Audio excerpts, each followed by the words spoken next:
I honestly wasn't even going to make an episode about this watch because personally it didn't excite me very much, but I think this is exactly why we need to talk about how watches like these kind of encapsulate everything that's wrong with the laziness of watchmaking today. I'm just kidding, I'm trying to sound smart, but in reality it's just like, I don't know. I don't even know. You know what I mean? I don't know. It is 3:55 p.m. Let's get down to business.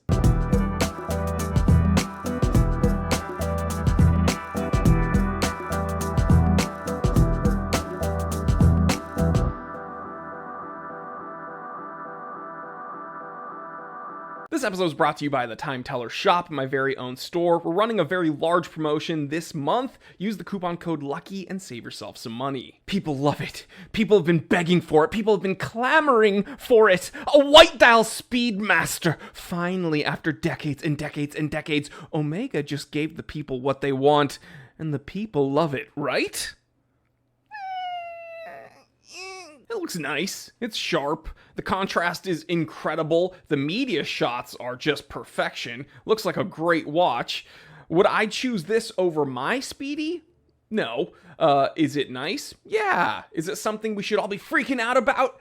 Absolutely not. You know, when I first heard that this watch was released, I didn't really care at all. I didn't really bat an eye because, after all, Omega's released numerous white dial Speedmasters. And no one wants to really mention those. Now, from what I gather, the people who are a big fan of this most recent release are saying that this watch is significant because this is the first non-limited edition white dial Speedmaster that Omega has offered us.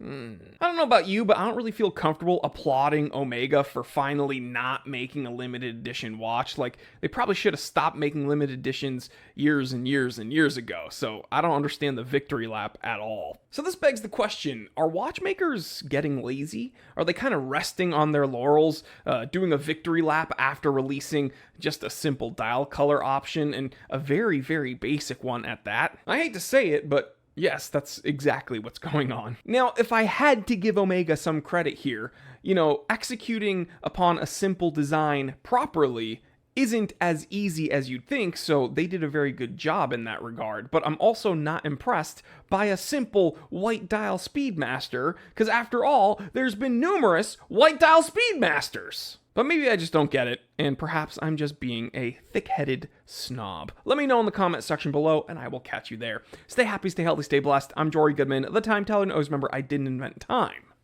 I just tell it.